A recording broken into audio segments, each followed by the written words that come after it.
Hey guys, it's me, Alex. 26, freelance graphic designer, total night owl, coffee addict. Last year I was basically homeless in the nicest way possible, bouncing between my sister's couch and my buddy's spare room. So when I found this one bedroom on the third floor of an old brick building downtown for stupid cheap, I jumped on it. Like, $850 a month in a city where people pay double for a closet. The listing said, recently renovated, quiet building, great natural light. The photos looked clean, bright, perfect. I met the landlord, MrBallen, in the lobby. He was maybe 70, thin gray hair, thick glasses, always wearing the same brown cardigan no matter the weather. He shook my hand a little too long and said, "You'll like it here." Most people do, for a while. I laughed, thinking he was just an awkward old guy. He handed me the keys on one of those big metal rings like in old movies and told me the last tenant left suddenly, but everything was freshly painted. Red flag number 1, but rent was due in 3 days on my friend's couch, so I ignored it. The building itself was built in 1928, ornate stone entrance, creaky cage elevator that smelled like wood polish and something sweet I couldn't place. My apartment was 3B, end of the hall. When I opened the door the first time, the air felt thick. Not hot, just heavy, like walking into a room right after someone sprayed too much air freshener. But the floors were new laminate, walls bright white, big windows looking over the alley. I told myself I was imagining things. I moved in on a Thursday. Spent the whole weekend unpacking, setting up my desk by the window, hanging string lights, making it mine. My routine settled fast: wake up around noon, make coffee, work till the sun went down, order takeout, edit videos or play games till 3 a.m., crash, repeat. I liked the quiet. The building was dead silent most of the time. No upstairs footsteps, no barking dogs, no loud TVs through the walls. Just me and the hum of my PC. But little things started feeling off. The hallway outside my door was always colder than the lobby or my apartment. Like someone left a window open in January. Every time I stepped out to grab mail, the air hit me like walking into a fridge. And the light fixture in the hall, old brass thing with 3 bulbs, 2 were always burnt out, so it was dim, almost yellow. I told MrBallen once and he just nodded slowly and said, "Bulbs are tricky in this building." Then there were the looks. Not from neighbors, because I literally never saw any. I'd passed the mailboxes and all the name tags for the other 8 apartments were blank, just faded paper where names used to be. But sometimes, when I was locking my door, I'd feel eyes on me. I'd turn fast and the hallway would be empty, but I swear the shadows moved a half-second too late. The silence was the worst. At night, the whole building felt vacuum-sealed. No city noise leaked in, even though I was 3 floors above a busy street. No horns, no sirens, no people yelling. Just my own breathing and the low hum of the refrigerator. It made every small sound in my apartment made feel huge, like the creak of my bed when I rolled over sounded like a gunshot. About 2 weeks in, I started noticing the smell. Only in the bedroom. It was faint, like wet pennies or old meat left in a bag too long. I tore the place apart looking for a dead mouse, checked vents, under the bed, even pulled the fridge out. Nothing. The smell would come and go, always strongest around 2 or 3 a.m. I bought 3 air purifiers and burned sage like an idiot. Didn't help. Then came the first real moment that made my stomach drop. It was a Tuesday night, maybe 2:47 a.m. I was editing a logo for a client, headphones on, half asleep. Out of nowhere, my bedroom door, which I always keep closed because the Wi-Fi is stronger in the living room, creaked open by itself. Slowly. Like someone pushed it with 2 fingers. I froze. Took my headphones off. The apartment was dead quiet again. I stared at the door hanging open about 8 inches. No draft, no AC kick on, nothing. My heart started pounding so hard I could hear it in my ears. I got up, walked over, and pushed the door shut. It closed normally. I even checked the hinges, tight, no wobble. I laughed at myself, said out loud, "Old building, settling, whatever," and went back to work. 10 minutes later, I heard it. From inside the bedroom, clear as day, 3 soft knocks on the door, from the other side. Knock, knock, knock. Exactly like someone on the inside asking to be let out. I didn't sleep that night. I sat on the couch with every light on, staring at that closed bedroom door until the sun came up. And that, guys, was only week 2. If you're already feel uneasy, trust me, it gets so much worse. After that knocking from inside the bedroom, I told myself I was done sleeping in there. I dragged my mattress into the living room, set it up right in front of the TV, and lived like a college kid for the next week. I kept every light on 24/7. My electric bill was insane, but I didn't care. I just wanted to feel safe. But the apartment wasn't done with me. First it was the staring. I'd be at my desk by the living room window faces the alley, and there's a tall brick wall across the way, no windows, just a fire escape on the next building. One afternoon I looked up and saw a shape standing on that fire escape, 3 stories up. Just a dark figure, no face, perfectly still. I blinked and it was gone. I told myself it was a shadow or a trash bag caught on the railing. But the next day, same time, same spot.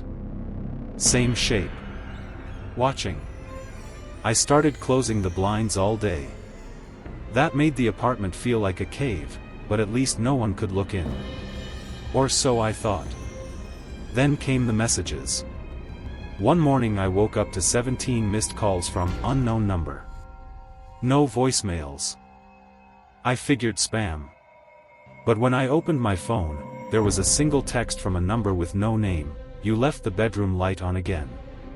I never gave my phone number to Mr. Harlan. It wasn't on the lease application. I'd only had the apartment 3 weeks. I stared at that text for 10 minutes, heart racing, then blocked the number. That night, my doorbell rang at 3:12 a.m. I checked the peephole, nothing. Hallway empty. I opened the door a crack with the chain on. On the floor right in front of my welcome mat was a Polaroid picture. It was me, asleep on the mattress in the living room, taken from above. The overhead light I always leave on made my face look dead white. On the bottom of the photo, written in red marker, "Sweet dreams, Alex." I slammed the door, deadbolted it, dragged my dresser in front of it. I called the police. 2 officers came, looked around, said there were no cameras in the hallway and no fingerprints on the photo. They told me to change my locks and get a Ring camera. I ordered one same day. While I waited for it to arrive, the footsteps started. Every night between 2 and 4 a.m., slow steps in the hallway outside my door. Back and forth, like someone pacing. Sometimes they'd stop right in front of 3B. I'd hear breathing through the door, heavy, wet breathing. I'd sit on the mattress clutching a kitchen knife, too scared to even whisper. The footsteps always left eventually, but the next morning there would be little wet marks on the hallway carpet outside my door. Like someone with soaked shoes had been standing there a long time. I started telling people. My sister thought I was pranking her. My best friend said I was stressed and hearing things. Even the guys at the corner coffee shop laughed when I mentioned it. Old buildings creak, man. You're just not used to living alone. Nobody wanted to believe me. Then the phone calls got worse. I'd pick up and hear only breathing, then a voice, low, raspy, like an old man who smoked too much, would whisper my full name. Alexander James Carter. Once it said, "You're warmer near the window." I changed my number. 2 days later the new phone started getting the same calls. I ordered the Ring camera and set it up the second it came. That night I finally felt a little safer. I fell asleep on the mattress with the app open. At 3:33 a.m. my phone buzzed with a motion alert. I opened the app.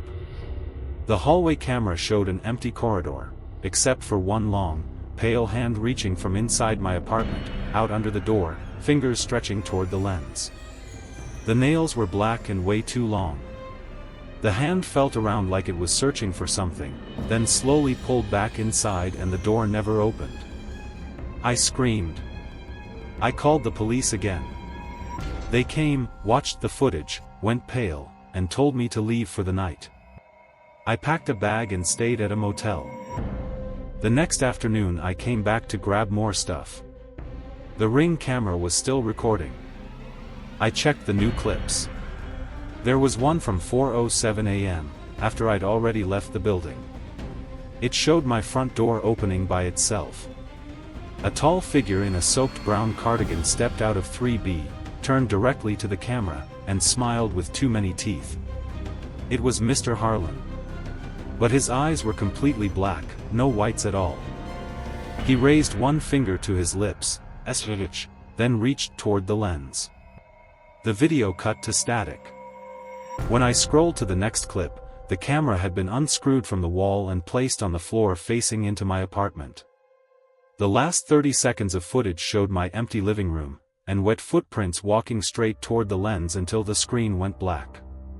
Whoever, or whatever, was in there with me knew exactly where I lived. And now it had the only proof that something was wrong. I never went back to sleeping in the apartment after the Ring camera got turned around. I paid for another week at the motel, but money was running out fast. I told myself I'd just go in the middle of the day, grab my laptop, external drives, clothes, and leave for good. I'd eat the deposit, break the lease, whatever. I just wanted out. But on the 8th night at the motel I got a text from my own old phone number, the one I'd cancelled weeks ago. "Come home, Alex. It's cold in here without you." Attached was a new photo, my mattress in the living room, taken from the exact same high angle as the Polaroid. Only now the blanket was pulled back like someone had just been lying there, and the pillow still had the dent of a head. I threw up in the motel sink. I called Mr. Harlan. No answer. I called the police again. They said unless there was forced entry they couldn't do anything. I even drove to the management office. The door was locked, mail piled up on the floor. A note on the window said, "Back in 10 minutes," with a date from 3 weeks earlier. So I did the dumbest thing possible. I went back alone at 11 p.m., thinking if I went late no one would expect it. I told myself I'd be in and out in 10 minutes. I parked half a block away, left the car running with the keys above the visor like an emergency getaway. I took only my phone and an empty duffel. The lobby light was off for the first time ever. I used my phone flashlight. The cage elevator was stuck between floors, so I took the stairs. Every step echoed too loud. The air smelled like wet pennies again, stronger than before. 3rd floor hallway, pitch black. The emergency light that usually glowed red was dead. I swept my flashlight across the carpet. Wet footprints, barefoot, led from the far end straight to my door and disappeared under it. The door to 3B was already open 6 inches. I stood frozen at the top of the stairs. My heart was hammering so hard my teeth buzzed. I could hear my own breath shaking. I thought about running, but my laptop had every project I'd worked on for 2 years. If I lost that I'd lose everything. I took one step. The floor creaked. From inside the apartment came an answer, a slow, wet exhale. I forced myself forward. Hand on the door. Pushed it open an inch at a time. The living room was dark except for the city glow through the blinds. My mattress was still in the middle of the floor. The blanket was pulled all the way off now, crumpled at the foot. The dent in the pillow was deeper, like someone heavy had just stood up. I stepped inside. The smell hit me like a wall, rotting meat and river water. My phone light shook in my hand. I moved fast, grabbed the laptop bag from the desk, started shoving cords in. That's when I heard it. Drip, drip, drip. Coming from the bedroom. The bedroom door was open. I had not left it open. The dripping was slow, steady, like a faucet that wouldn't quite close. I told myself it was a leak, just a leak, and I'd deal with it later. I zipped the bag, turned to leave. The dripping stopped. Silence. Complete suffocating silence. Then, from the bedroom, the slowest footsteps I've ever heard. Bare feet on laminate. Slap, wait 3 seconds, slap, wait, slap. Coming toward the doorway. I backed up until my spine hit the front door. My hand found the knob, locked. I had deadbolted it out of habit when I came in. Keys were in my pocket. My fingers were shaking so bad I couldn't get them out. The footsteps reached the doorway. A shadow stretched across the floor first, long, thin, head almost touching the top of the frame. Then the thing stepped into the living room. It was Mr. Harlan. But wrong. His brown cardigan was soaked, clinging to him like he'd been underwater for days. His skin was gray-white and swollen, fingers too long, black nails curled. Water poured off him in steady streams, pooling on my floor. His mouth hung open way too wide, lips purple, and his eyes, completely black, shining like wet marbles, were fixed on me. He smiled the same smile from the Ring footage. Too many teeth. He took one step. The floor squelched. I finally got the key in the lock, turned it, yanked the door. Chain was still on. I screamed, slammed the door shut again, fumbled the chain off with bloody fingers. He took another step. 10 feet away. Another. 8 feet. I ripped the door open, stumbled into the hallway, pulled it shut behind me. The second the door closed I heard him right on the other side, wet hands sliding down the wood, slow, like he was feeling for the knob. I ran. Halfway down the hall the overhead light exploded in sparks. Darkness. I ran, hit the stairwell door shoulder first, tumbled down the first flight, phone flew out of my hand, screen cracked but still glowing on the landing below. I grabbed it, kept going. Behind me, 3 flights up, my apartment door opened. I heard it. Then the slow barefoot slap, slap, slap, starting down the stairs after me. Not fast. Patient. I hit the lobby running, slammed into the front door, locked. The night latch was on. I screamed again, fought with it, got it open, burst out into the street. Cold air hit my face. My car was still running half a block away. I sprinted, jumped in, threw it in drive, floored it. In the rear-view mirror I saw the building's front door slowly swing open again. Mr. Harlan, or what used to be Mr. Harlan, stood under the streetlight. Water still pouring off him, head tilted, watching me drive away. He raised one hand and waved, slow, like saying goodbye to an old friend. I didn't stop driving until I was across the city. I never went back for the rest of my stuff. I broke the lease by email the next morning. No reply. 2 weeks later the listing was back online, same photos, same price, description now saying, immediate availability, previous tenant left suddenly. I didn't sleep for 4 days after that night. I drove straight to my sister's house at 2 a.m., banging on her door until she let me in. I was shaking, crying, covered in sweat and that river water smell that wouldn't leave my clothes. She thought I'd lost my mind until I showed her the cracked phone with the last photo I'd taken through the windshield, the thing in the brown cardigan standing in the streetlight, waving. The police took a report. They went to the building the next morning. Mr. Harlan wasn't there. The super said he hadn't been seen in weeks and that he actually lived 2 hours away, he only came in to show apartments. They found my place exactly how I left it, door wide open, wet footprints everywhere, mattress soaked like someone had dumped buckets of water on it. But no landlord, no cameras, no proof of anyone else ever being inside. Case closed, probable trespasser, change your locks, be careful. My boss let me work remote for a while, then quietly stopped giving me new projects. Clients don't like it when you miss deadlines because you're too scared to open your laptop at night. I quit before they could fire me. Moved back in with my parents at 26 years old. Slept on their basement couch with the lights on. I changed everything. New phone, new number, new email, new bank cards. I deleted every social media account.